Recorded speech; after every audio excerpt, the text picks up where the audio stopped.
C'est évidemment avec énormément de regrets que nous avons récemment appris la disparition de l'année 2022. Une année 2022 qui a à la fois frustré par son manque de lutte au championnat mondial et à la fois qui a ravi par ses luttes en piste et une nouvelle réglementation qui au final a pas trop mal tenu ses promesses du point de vue technique. Après, du point de vue des disputes hiérarchiques, ça on verra dans quelques années parce que pour le moment c'est pas encore ça.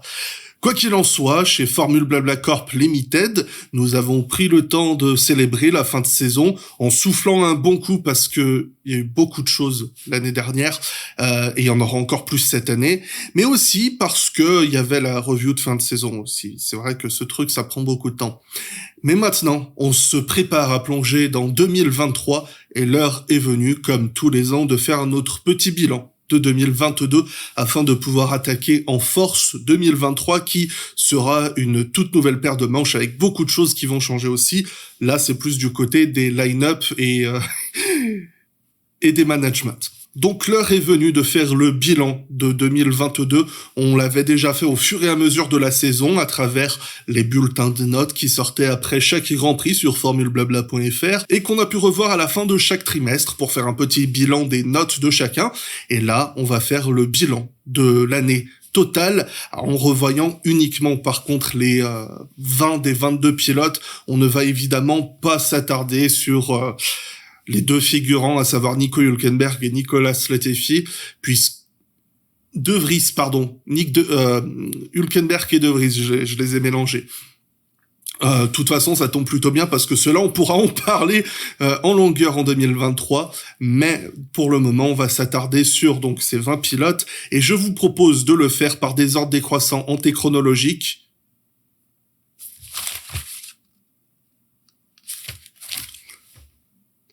Afin de pouvoir simplement nous replacer dans le contexte. Ça veut dire quoi ça ? Bref, on va revoir ça équipe par équipe et à la fin, on verra comment les petits élèves se classent si on classe leurs notes. Comme ça fait un top 20 et je pourrais le mettre dans le titre, histoire de faire un peu putaclic parce que, je sais pas, j'ai envie, j'aime troller. Et je me rappelle, je crois que c'était l'an dernier justement, j'avais un petit peu trollé en faisant un top 20, mais c'est juste qu'en présentant les pilotes, je les avais mis dans un ordre totalement aléatoire. Il y en a plein qui n'ont pas compris. Mais bon, par souci d'organisation, on va donc commencer équipe par équipe et on commence par le fond avec Williams qui m'a assez déçu cette saison. Qui m'a assez déçu parce que on voyait une équipe en pleine restructuration et qui semblait se caler sous le management de Jost Capito. Bon, on voit où ça nous a amené à l'intersaison puisque Capito est parti, on sait pas pourquoi. Mais aussi, ça m'a déçu parce que à l'intersaison, lors des essais privés, l'écurie semblait afficher un certain potentiel. Un potentiel qui, je reste persuadé, a été plutôt pas mal exploité sur certaines courses cette année, démontrant que l'équipe n'avait pas totalement une voiture qui était à jeter, même si c'était la pierre du plateau, mais qui pouvait faire de belles choses occasionnellement. On l'a vu avec un Alexander Albon qui a resplendi cette saison. Ça fait vraiment plaisir de le voir enfin avoir une vraie chance en Formule 1 dans un contexte un petit peu différent de celui dans lequel on l'a connu. Là, on l'a vu dans une voiture qui était difficile à exploiter mais qui avait un potentiel et il a réussi à le trouver et ce potentiel nécessitait justement une très fine technique dans les virages lents parce que on avait une voiture qui manquait énormément de traînée aérodynamique et tout simplement de grip. Mais cette très faible traînée se traduisait par une superbe vitesse en ligne droite qu'on a vu parfaitement exploiter sur certains tracés, je pense notamment à Spa-Francorchamps ou à Monza, à chaque fois bien exploité bien évidemment par la voiture qui n'était pas pilotée par Nicolas Latifi. Je vais pas plus m'étendre sur Alex Albon, j'attends vraiment la confirmation l'an prochain. Là, il sera vraiment en position de meneur et je pense qu'il peut être à sa place dans cette équipe. C'est pas un pilote dans lequel j'avais énormément d'espoir, je l'admets totalement. Malgré tout, Alex Albon, je crois, finit dans mon top 10 perso avec une moyenne de 6,10 parce que je trouve qu'il a parfaitement exploité son matériel, même s'il ne faut pas oublier qu'il a quand même fait quelques petits dégâts à la voiture. principalement en tracé urbain, je pense à Singapour ou Monaco. Évidemment, ce n'est pas une surprise de voir Nicolas Latifi en galère comme ça a été le cas. Malgré tout, là, ça a vraiment été une énorme claque parce que on a eu un Alex Albon qui sortait un petit peu de nulle part. Latifi était perdu principalement sur le début de saison. En termes de rythme en qualif, il était sur du 7-8 dixièmes de retard. En course, c'était pareil. On a eu le fameux double crash à Jeddah. Ça s'est un petit peu régulé au fur et à mesure de la saison, mais jamais il n'a été dans le rythme de son coéquipier. En qualification, il y a eu des améliorations, mais en rythme de course, ça a toujours été un désastre. Et sans surprise, il finit bon dernier de mon classement avec une moyenne très déplorable de 2,5 sur 10. Je n'ai jamais défendu Nicolas Latifi, je ne vais pas commencer à le faire aujourd'hui parce que pour moi, il n'a jamais eu le niveau nécessaire pour être ne serait-ce qu'en fond de grille en Formule 1. Je pense qu'on peut lui promettre un bel avenir dans d'autres disciplines et voilà, c'est tout le malheur qu'on peut lui souhaiter. Et surtout pas de revenir en Formule 1 par pitié. Bon, dans l'ensemble, on s'en fout un petit peu d'AlphaTauri, même s'il faut admettre que sur ces 2-3 dernières saisons, c'est une équipe qui avait un petit peu gagné en popularité, principalement déjà grâce au rebranding, au changement de marque de l'écurie de Toro Rosso à AlphaTauri, avec une nouvelle esthétique un petit peu plus plaisante peut-être que celle de Toro Rosso qui n'a jamais vraiment su s'affirmer, et aussi avec un Pierre Gasly qui avait un certain arc narratif particulièrement intéressant et qui voilà a fait de très belles choses. On pense à la victoire en 2020, le podium à Bakou l'an dernier et de manière générale qui était une équipe qui prétendait sérieusement aux gros petits points régulièrement. Et cette année, ça a été tout l'inverse avec une équipe qui s'affiche donc 9e du championnat constructeur, une voiture qui a été vraiment mal, sinon presque pas du tout développée. Quelque chose que les deux pilotes n'ont pas vraiment apprécié, on peut le comprendre. Mais d'un autre côté, quand on pense au lien qu'il y a avec Red Bull, c'est à se demander si le temps de soufflerie n'a pas été perdu dans l'écurie sœur. Me traitez pas de complotiste.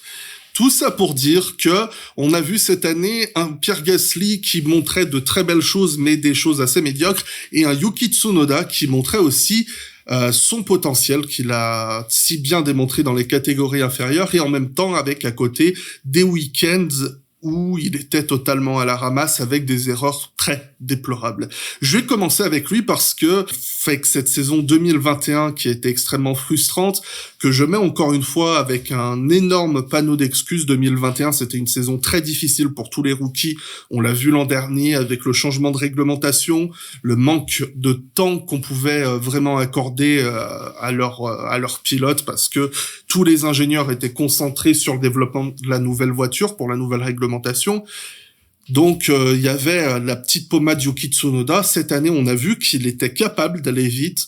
On a vu aussi deux pilotes qui entre Gasly et Tsunoda, qui chacun avait leur force et leur faiblesse en termes de tracé. Yuki a été vraiment surprenant à mon sens sur certains tracés un petit peu plus techniques et où il a pu marquer 12 points, ce qui est pas trop mal quand on considère le niveau global de l'équipe, mais je pense que ça aurait pu être un petit peu plus parce que il a eu pas mal de poisses qui lui sont tombés dessus. Je pense à ce problème de DRS en Azerbaïdjan quand il était dans les points. Il se fait harponner au départ en France alors qu'il est dans le top 10. Ou encore son abandon à Zandvoort alors qu'il était sur le point de marquer des points. Il était sur le point de marquer des points. On peut relire le script. Ah, c'est vrai, il n'y a pas de script. C'était une blague tout à l'heure, hein, le truc du je lisais mes notes parce qu'il n'y a rien. Tout ça pour dire que Yuki a eu des moments de vraiment pas de bol, et il a eu des moments où on a senti qu'il confondait vitesse et précipitation, où il y a eu des erreurs bêtes. Il y a eu principalement la petite brochette, là, Silverstone Canada, dans le désordre avec le Canada où il se met dans le mur en sortant des stands, Silverstone où il s'accroche avec Gasly, alors qu'il était plus rapide, hein, en toute légitimité. Gasly a défendu correctement laissant la place et Yuki a été un petit peu trop agressif. Là aussi, peut-être, il y avait des points à jouer. Mais ça reste de bon augure. Faut rappeler que Yuki Tsunoda, c'est un pilote qui est très jeune, qui a survolé les catégories inférieures. Je rappelle que Yuki, il a sauté des classes. Il vient de la F4 japonaise, qui a un tout autre contexte que la F4 européenne. Dès qu'il arrive en Europe, il a tout de suite performé et il a fait F3, F2, F1 sans palier intermédiaire, sans prendre le temps de rester une année de plus dans chaque catégorie. Donc, je reste convaincu qu'il y a un énorme potentiel chez Yuki Tsunoda. Maintenant, va-t-il être capable de continuer cette courbe de progression pour 2023 ? C'est tout ce que je souhaite, mais rien n'est assuré pour le moment. Quant à Pierre Gasly, j'ai eu l'impression qu'on lui tombait pas mal dessus en termes de critiques en général.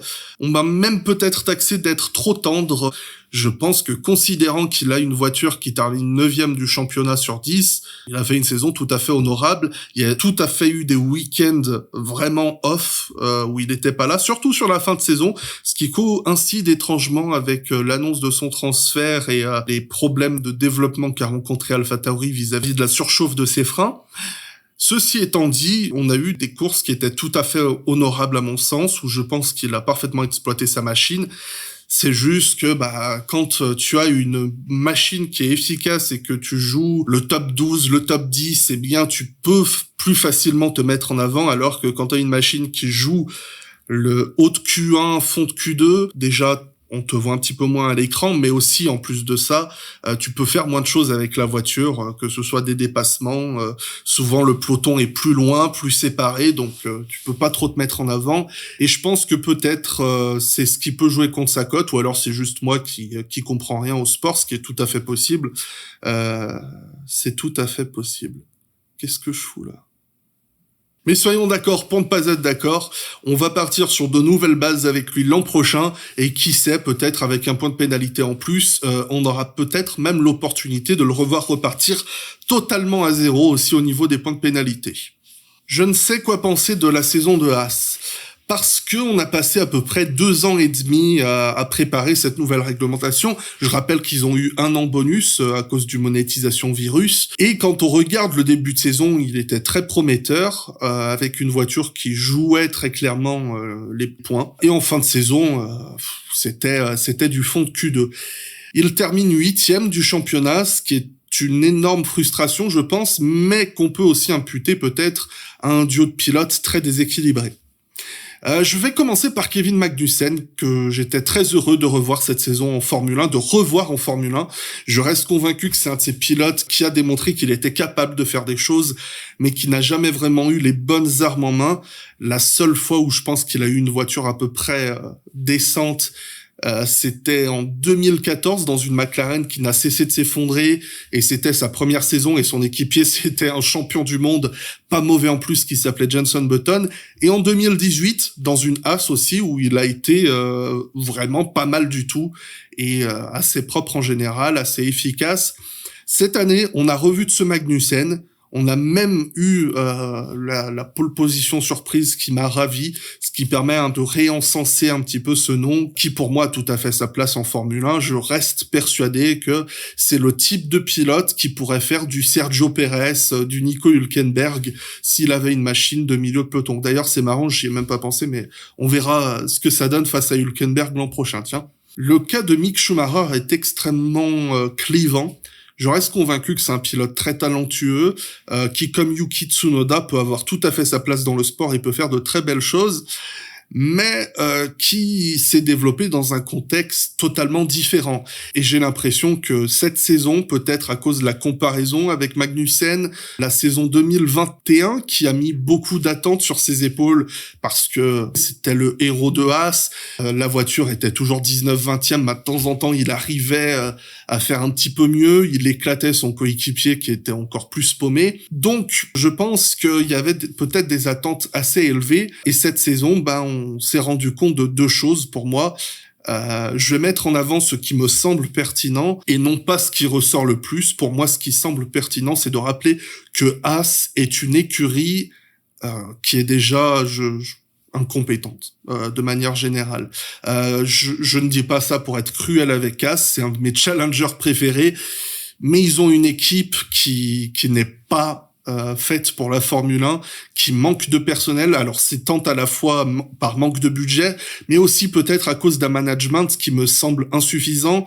Je rappelle qu'ils construisent pas leur châssis est construit par Dallara, qui n'est même pas en Formule 1, qu'ils empruntent des pièces à Ferrari, et qu'ils ont un département d'ingénieurs qui ne viennent pas tous de la Formule 1, et qui ont très souvent du mal à mettre en corrélation les informations de leur châssis, les informations de leurs éléments aéros, les informations du moteur Ferrari et leurs informations de soufflerie. Et tout ça, ça résulte, on le voit depuis des années, avec une équipe qui n'arrive pas à développer sa voiture.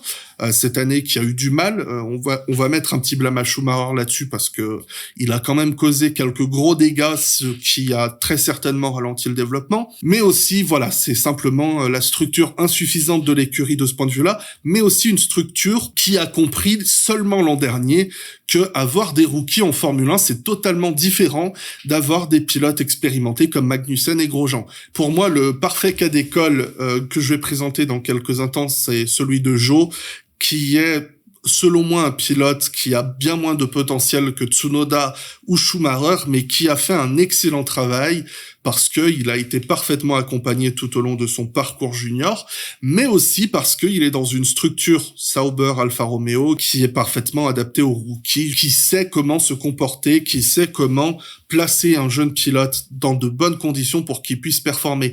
Là, Mick Schumacher, ce n'était pas le cas du tout, c'était pas le cas non plus pour Nikita Mazepin. L'an dernier, on avait une écurie Haas qui comprenaient rien à leur voiture, la voiture était désastreuse, et quand ils sont tournés vers les pilotes, ils ont vu que les deux pilotes étaient autant paumés qu'eux. Et cette année, du coup, quand Kevin Magnussen est revenu, Magnussen s'est très vite remis dans le rythme, Schumacher est passé de pratiquement numéro 1, leader de l'équipe, à porteur d'eau. Ce qui en ressort a très mal vécu le fait de courir derrière son coéquipier, qui avait tendance à trop surpiloter, qui avait tendance à trop vouloir regarder ce que faisait son coéquipier plutôt que de s'intéresser à comment s'améliorer lui-même. Et ce qui a été une approche qui n'a pas plu à l'écurie, une approche qui aurait dû être mieux encadré, je le pense aussi. Et quand on a vu qu'il commençait un petit peu à performer aux alentours du Canada, c'était peut-être un petit peu trop tard parce que c'est à partir de là où vraiment les ponts ont commencé à se casser. Il y a eu le conflit en Autriche avec le management lors du sprint, lorsqu'il suppliait que Magnussen le laisse passer pour pouvoir s'échapper face à Hamilton, alors que Magnussen, selon lui, le ralentissait un petit peu. Ensuite, un petit peu plus tard, après la Hongrie, on a eu des rumeurs qui commençaient un petit peu à l'envoyer chez Aston Martin. Ensuite, il y a eu des négociations avec Alpine, et apparemment, c'est quelque chose qui n'a pas plu au management de Haas. Et ensuite, disons que la voiture était à peu près nulle part. Il a quand même fait de belles perfs, je trouve, sur la seconde moitié de saison. Je pense à l'Italie, où il y a eu une superbe course, mais malheureusement, elle est passée totalement incognito, parce que il finit 12-13e par là. Et sur les dernières manches, on a senti le Schumacher qui recommençait à s'effriter. Mais je pense que c'est un mal pour un bien qui part de cette équipe, parce que en allant chez Mercedes, on sait que c'est une équipe qui, à défaut de réussir à placer ses pilotes en Formule 1, va lui proposer quelque chose pour se perfectionner en tant que pilote. Et en plus de ça, va arrêter de l'enfermer dans ce cercle vicieux qui ne marche pas du tout chez Haas. Et je reste convaincu que c'est un pilote, peut-être à l'instar d'un Alex Albon, finira, s'il revient en Formule 1, par briller. Sinon, il arrivera à faire de belles choses dans d'autres catégories. Aston Martin, c'est un cas difficile aussi. L'écurie a particulièrement mal débuté la saison sur tous les tableaux. La voiture était à côté de la plaque. Et ensuite, on a eu Seb Vettel qui a manqué les premières manches et qui s'est remis dans le rythme de manière hasardeuse en Australie. Mais au fur et à mesure de la saison, il y a eu des améliorations qui sont arrivées, des améliorations qui ne marchaient pas sur tous les circuits. Mais on a vu, quand la voiture était dans de bonnes prédispositions, ça marchait du tonnerre. Enfin, ça marchait du tonnerre. Disons que ce n'est pas au niveau d'un constructeur qui veut jouer des superbes positions à l'avenir, mais à l'heure actuelle, vu la situation actuelle de l'équipe, jouer des top 8, c'était très bien. Maintenant, le problème, c'est que ça manquait de régularité. Et au niveau des pilotes, je dois admettre que Sébastien Vettel m'a ravi cette saison. Après ce retour très difficile en Australie, je vous rappelle, c'était pratiquement toutes les blagues. Vettel veut pas revenir, il a vu le désastre qu'était la voiture, il a prolongé son arrêt maladie, tout ça. Mais vraiment, j'ai senti que tout de suite, dès Imola, donc sa deuxième course de la saison, il était dans le coup, il marque des beaux points. Et ensuite, il a poursuivi tout au long de la saison avec de belles perfs. Il y a eu 2-3 week-ends avec quelques petites bêtises. Mais sinon, j'ai trouvé que c'était vraiment solide dans l'ensemble, que ce soit en qualification, en course.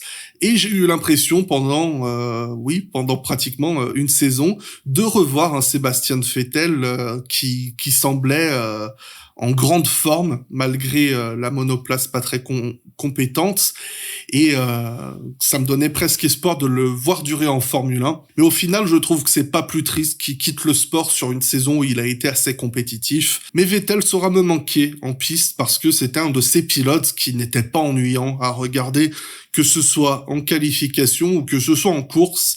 Parce que il existait quand il y avait une voiture devant lui, il savait aller l'attaquer, il savait aller la chercher. Sous la pluie, ça a toujours été un des grands maîtres, donc c'était assez plaisant. Dans le côté de Lance Stroll, je dois admettre que c'est toujours le même scénario pour moi depuis qu'il est là en Formule 1, depuis sa première saison en 2017.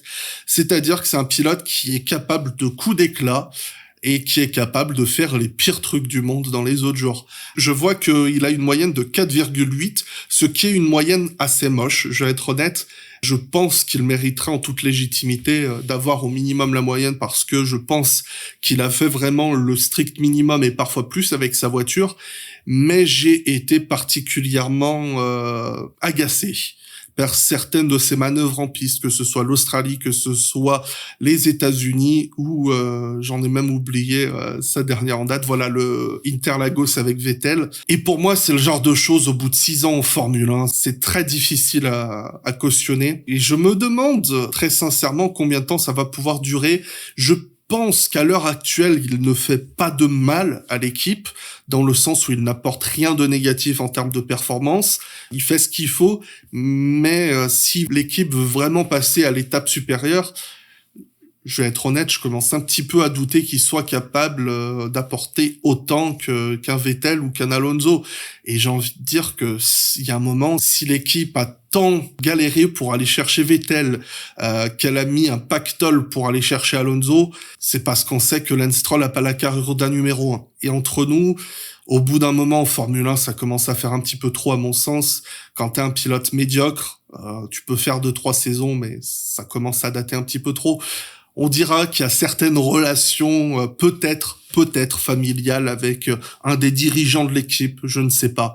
Qui suis-je pour juger? Déjà, avez-vous des preuves, monsieur l'agent? Alfa Romeo a été pris un petit peu d'une lassitude aiguë, avec une course au développement qui était principalement de la course en marche arrière.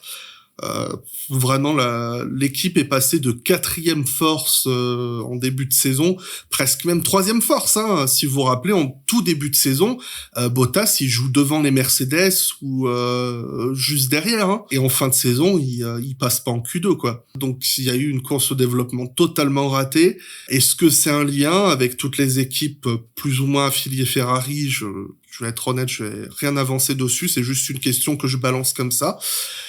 Pour commencer avec Valtteri Bottas, c'est un pilote qui a été conçu très spécifiquement pour me décevoir. Vas-y, dis-leur que t'as été fait pour me décevoir. Ils veulent pas me croire. Allez, casse-toi.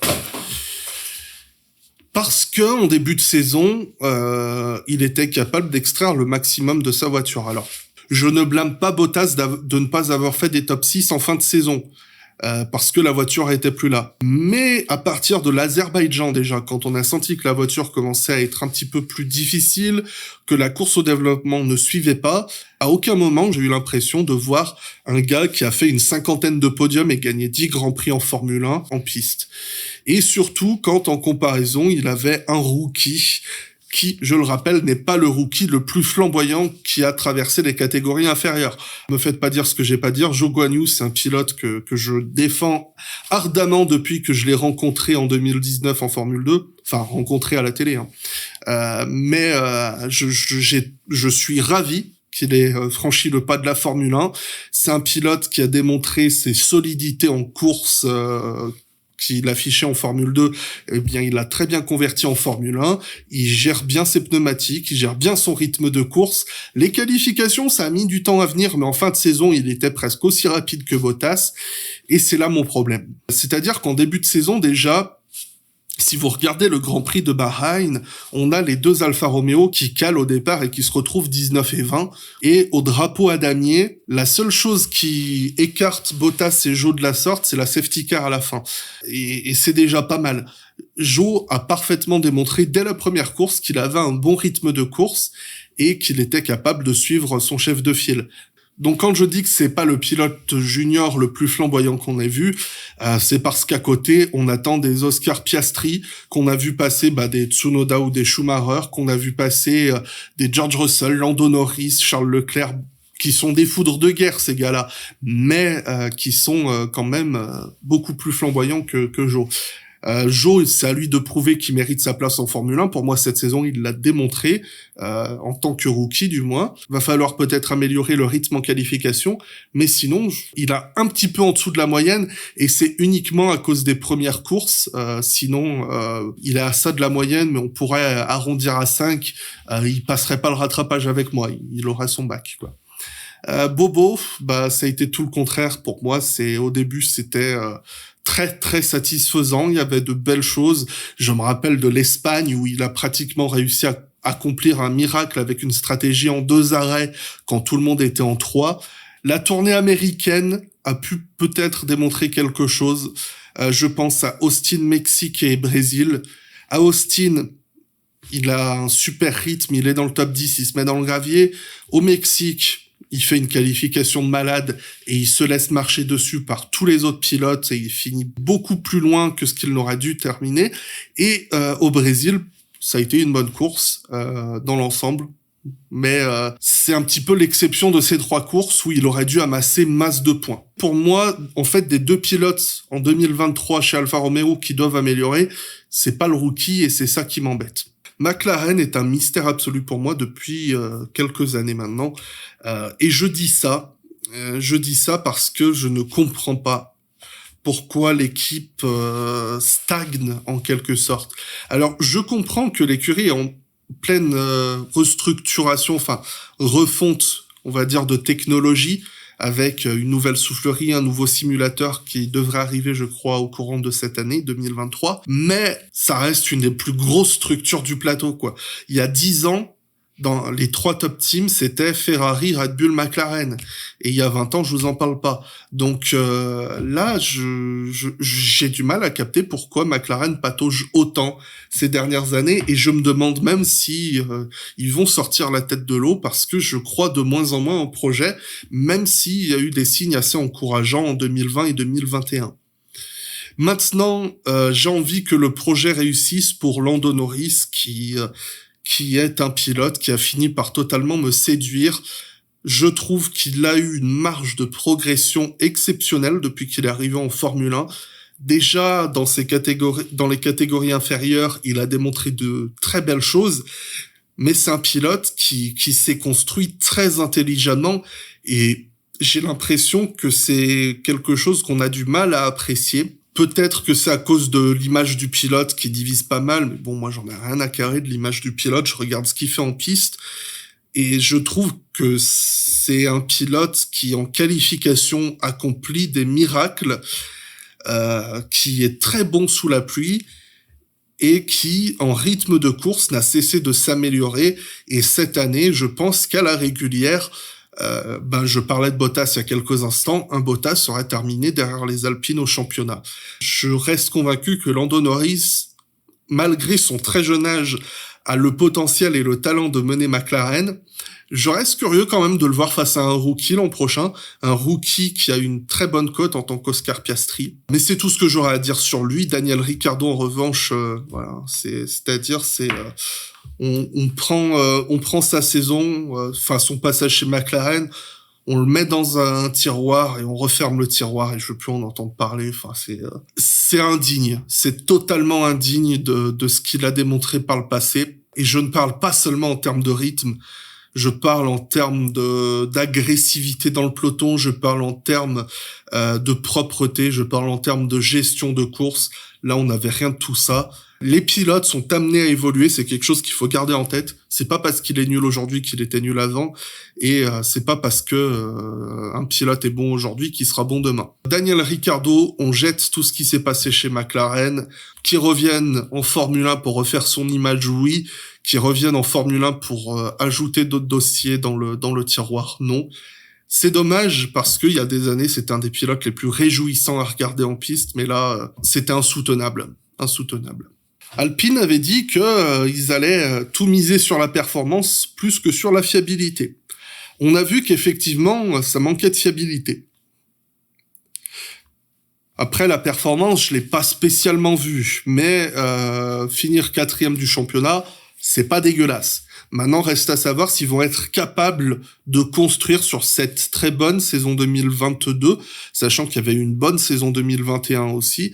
Donc, si on arrive à avoir une écurie qui est la 4e force qui arrive à se rapprocher du top 3, ce serait vraiment très bien parce que ça fait des années qu'on est dans cette situation. Il y a 3 équipes au sommet et tous les autres galèrent derrière. Là, si Alpine ou même une autre, mais Alpine sont les plus proches, arrive à se rapprocher l'an prochain, ce serait vraiment génial. Ils ont une très bonne structure. Ils ont démontré que quand la voiture marchait, elle pouvait très bien marcher. Maintenant, pour moi, l'objectif est de combler l'écart avec le top 3. Esteban Ocon a fait une saison très très satisfaisante dans l'ensemble pour moi. J'ai quand même donné plus de crédit à Alonso et pas qu'un peu parce que Alonso m'a bluffé plus d'une fois cette saison, et aussi parce que malgré tous les louanges que je peux donner à la saison d'Esteban Ocon, il y a un 5e de la saison qui est mauvais. Je vais parler peut-être du retour après Spa, parce que son Grand Prix de Spa est excellent, peut-être son meilleur de la saison, mais après la tournée Monza, tout ça, ça a été assez médiocre, je vais dire. Il n'a pas été servi très souvent cette saison par des problèmes techniques en qualification, rappelant qu'il n'y a pas que Alonso qui a des problèmes techniques avec la Alpine. Ocon, en qualification, a toujours été un très bon pilote. Cette année, j'ai l'impression qu'il a continué à construire un petit peu là-dessus. En course, il y a eu une vraie amélioration. Et j'attends vraiment de voir ce que ça va donner l'an prochain et surtout si l'écurie va être capable de suivre. Quant à Nando, pour moi c'est un des meilleurs pilotes de la saison, je le redis, parce que même s'il y a eu des courses vraiment moches, je pense à Bahreïn, je pense à Miami. Miami, c'est même pas tant que il avait pas le rythme, c'était des mouvements, des manœuvres un petit peu sales, comme au Canada. Il fait une superbe première ligne, ensuite il a des problèmes de récupération d'énergie, de mémoire, et ça se traduit par ces zigzags qui lui coûtent une pénalité au final, mais ces manœuvres à ses limites en piste. Mais en termes de performance, si on enlève ces quelques moments, aussi peut-être les accrochages avec Ocon en fin de saison, si on enlève ces quelques moments, pour moi, ça reste un excellent boulot qu'il a fait. Et malgré son âge, pour moi, il reste au minimum un des 5 meilleurs pilotes du peloton.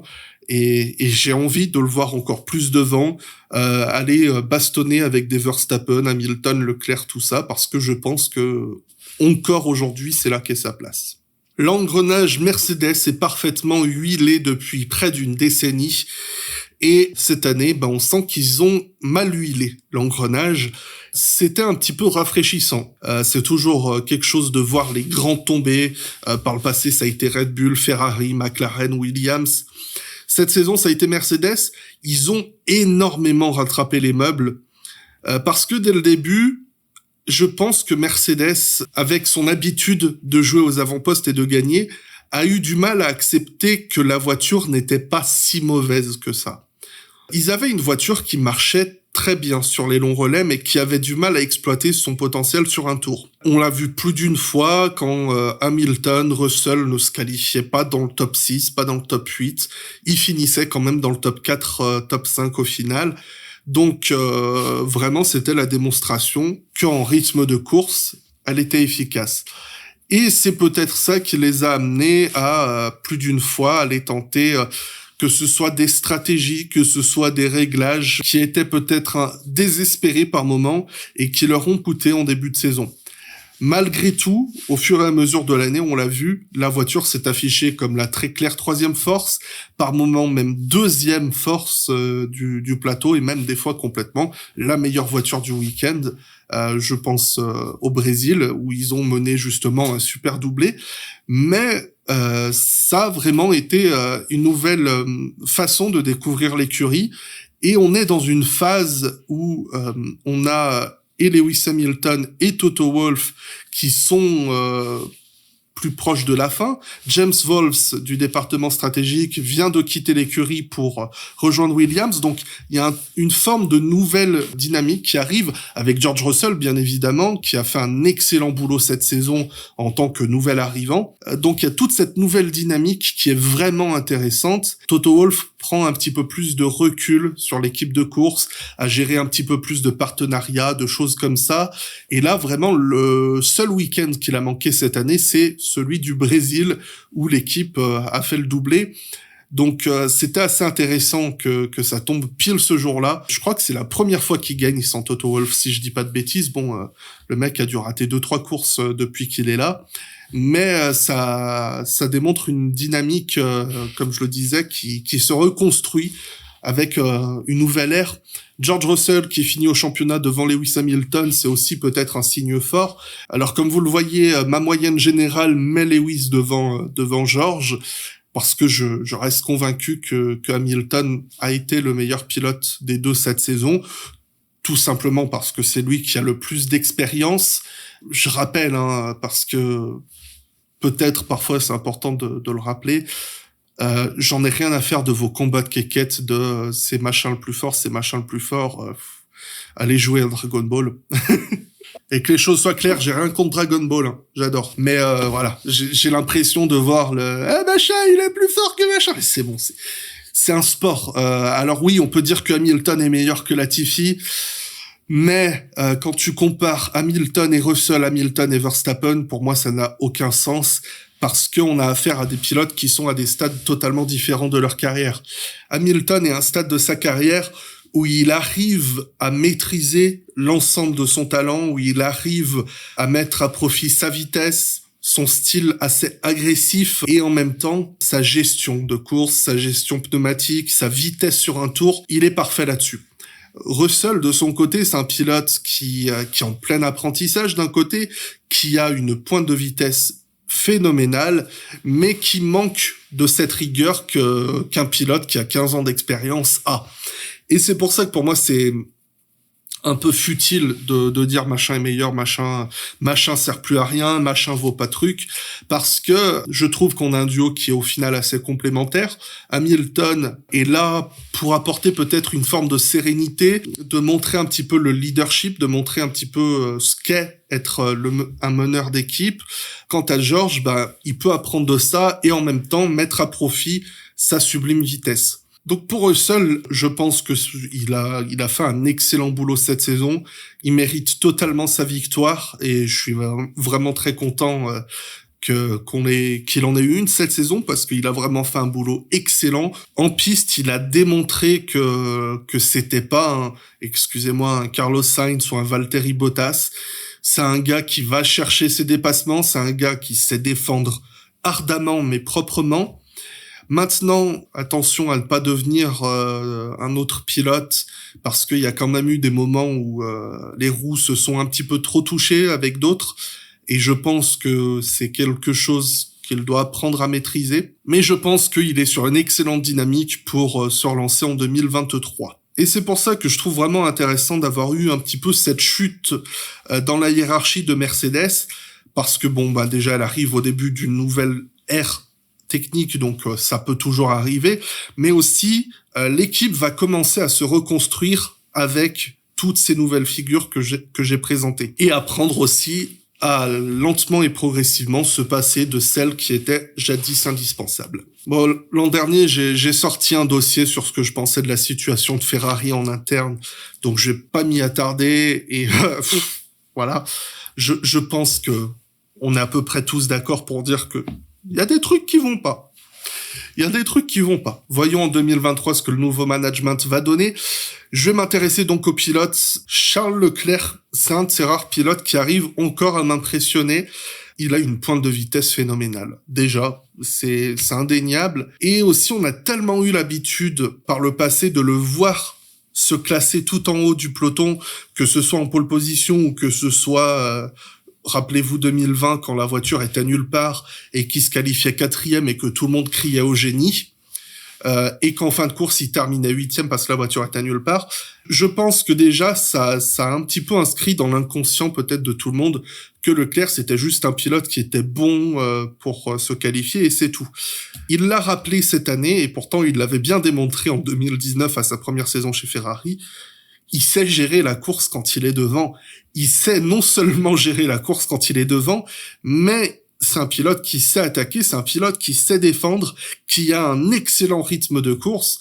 Sa victoire en Autriche a été sublime. Sa victoire en Australie, n'en parlons pas parce que la voiture était dominante, mais c'était digne d'un Hamilton, Verstappen, Vettel, Schumacher dans leur grand jour, ce qu'il a fait en Australie. Et à Bahreïn, sa lutte avec Verstappen, enfin, toutes ces choses ont démontré que il sait rester devant, il sait garder, avoir la tête froide. Les quelques moments où il a peut-être pas la tête froide, c'est qu'on a senti qu'au fur et à mesure de la saison, la frustration l'a gagné. Et cette frustration, c'est celle d'avoir une voiture qui n'allait pas en rythme de course, qui n'allait pas face à la Red Bull.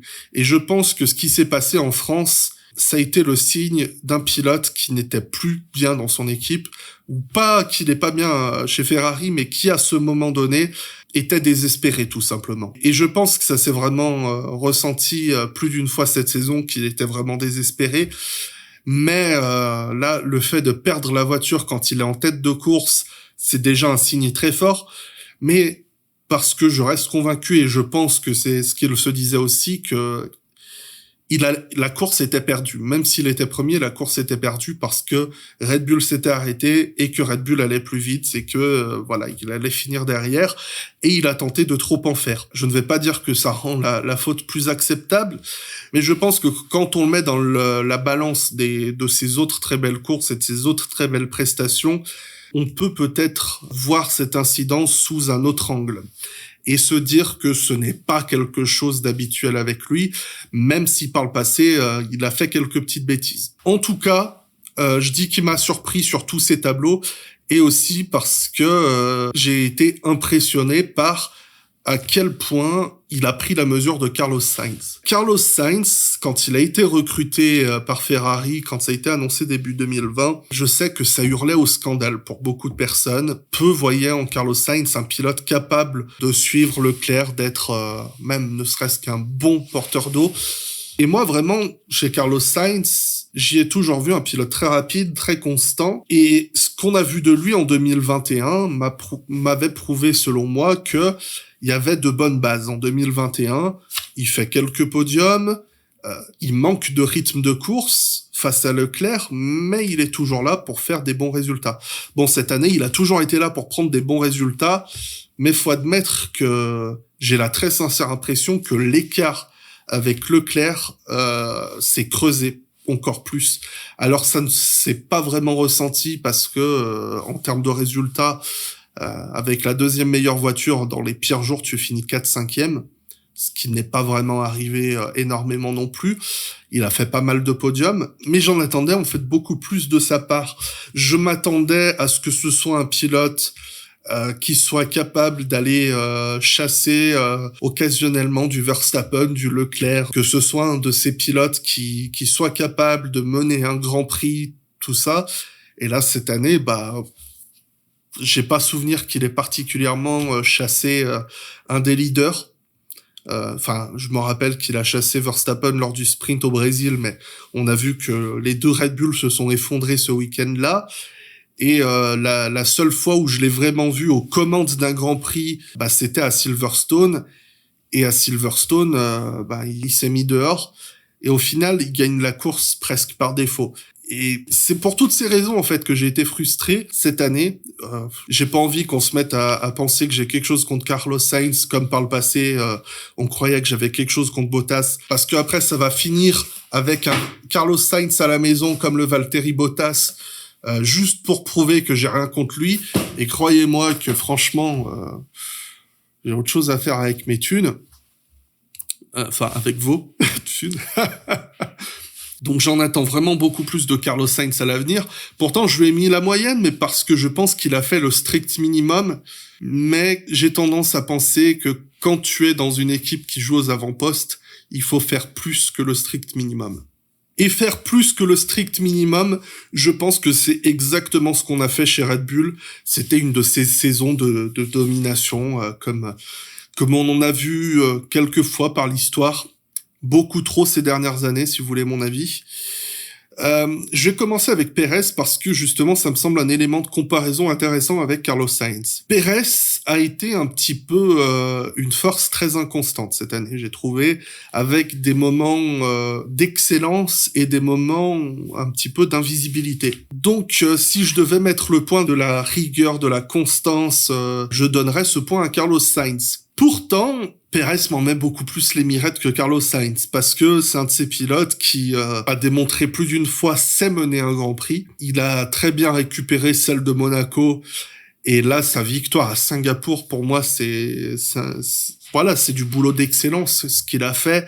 Il a gardé la tête froide, pas commis la moindre erreur, et j'ai envie de dire, c'est ce qu'on attend de ce type de pilote, c'est-à-dire le porteur d'eau d'un top team, c'est d'être capable d'avoir la tête froide quand il y a le numéro 1 de l'équipe adverse juste derrière. Donc ce week-end-là à Singapour a prouvé, selon moi, que à l'inverse de Sainz, Pérez est un de ces pilotes qui sait jouer aux avant-postes. Et de toute façon, Pérez, sa victoire déjà chez Racing Point a prouvé que le mec, il avait tout ce qu'il fallait pour gagner des courses, pour faire des podiums, tout ça.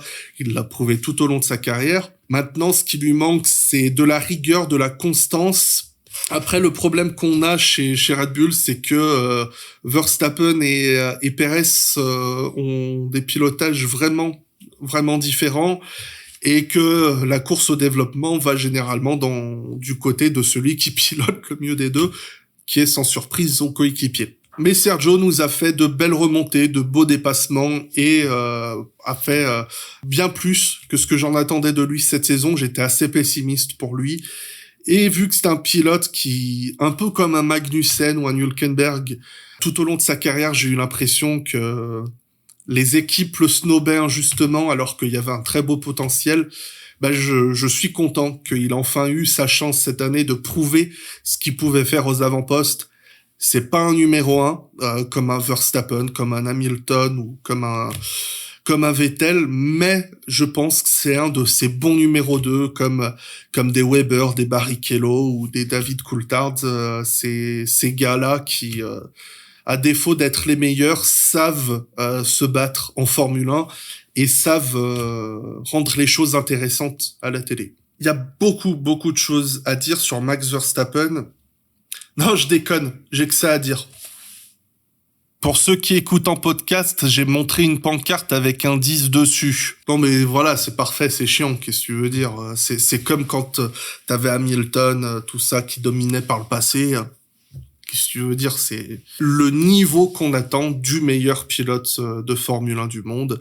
Et ça a été le niveau de Verstappen cette année. J'espère que l'an prochain, il y aura d'autres pilotes de son niveau qui auront une voiture de ce niveau pour aller taquiner. J'ai trouvé que la lutte Red Bull-Ferrari en début de saison était bien.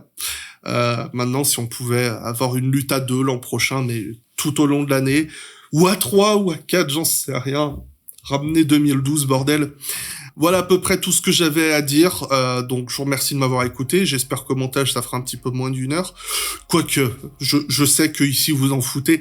Suis-je peut-être un petit peu dérangé dans ma tête? Très certainement d'ailleurs, mais comme vous le savez ici, le temps est une notion très relative. Surtout que maintenant, je m'éclate à essayer de faire des shorts. Donc, c'est-à-dire que les vidéos les plus courtes de ma chaîne font 59 secondes et les plus longues font 1h10. Sans parler des lives, bien sûr. Merci beaucoup. J'espère que vous allez passer une agréable année 2023, qu'on va passer une excellente année 2023 de Formule 1. Je vous fais des gros bisous là où vous le savez, mais surtout là où vous le voulez. Et à bientôt.